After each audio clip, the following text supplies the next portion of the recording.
আওয়ামী লীগ ও বিএনপির মধ্যে পার্থক্য নেই বলে মন্তব্য করেছেন ইসলামী আন্দোলন বাংলাদেশের সিনিয়র নায়েবে আমির মুফতি সৈয়দ মোহাম্মদ ফয়জুল করিম। তিনি বলেন যে ফ্যাসিস্টের বিরুদ্ধে এদেশের মানুষ আন্দোলন করেছে, কিন্তু চিহ্নিত এক রাজনৈতিক দল তাদের সঙ্গে হাত মিলিয়ে এদেশের শহীদদের সঙ্গে বেইমানি করছে।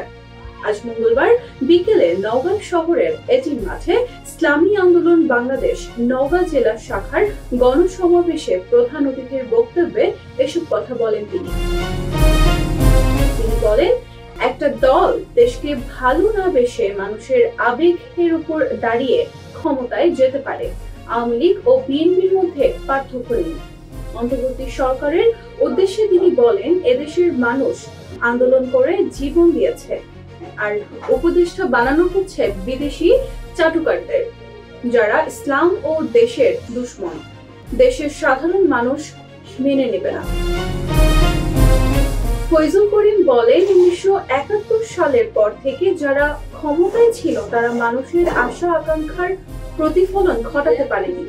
শাসন, শোষণ, নির্যাতন, নিপীড়ন এবং লুটপাট রাজ্যের মাধ্যমে দেশকে অস্থিতিশীল করে রেখেছিল। তারা দুর্নীতিতে পরপর 5 বার চ্যাম্পিয়ন হওয়ার গৌরব অর্জন দেখেছেন। অবশেষে 2024 সালে ছাত্র জনতার আন্দোলনে এদেশের মানুষ আবার দেশ স্বাধীন করেছে। তিনি আরো বলেন, কেবলমাত্র দল ও নেতা পরিবর্তনের মাধ্যমে দেশের শান্তি আসতে পারে না, মানুষের আশা আকাঙ্ক্ষার প্রতিফলন ঘটতে পারে না। যতদিন পর্যন্ত ন্যায় নীতির পরিবর্তন আসবে না, ততদিন পর্যন্ত দেশের মানুষের শান্তি, শৃঙ্খলা এবং আশা আকাঙ্ক্ষার প্রতিফলন ঘটতে পারবে না।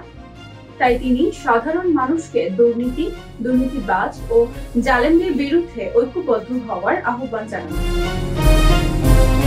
মুফতি সৈয়দ মোহাম্মদ ফজলুল করিম বলেন, 1971 সাল থেকে 2024 সাল পর্যন্ত এদেশের সবচেয়ে বেশি বৈষম্য শিকার হয়েছে মুসলমানরা। ইসলামী শাসন কায়েম হলে দেশে হিন্দু, মুসলমান, বৌদ্ধ, খ্রিস্টান সহ সব ধর্মের মানুষ শান্তিপূর্ণভাবে বসবাস করার সুযোগ পাবেন।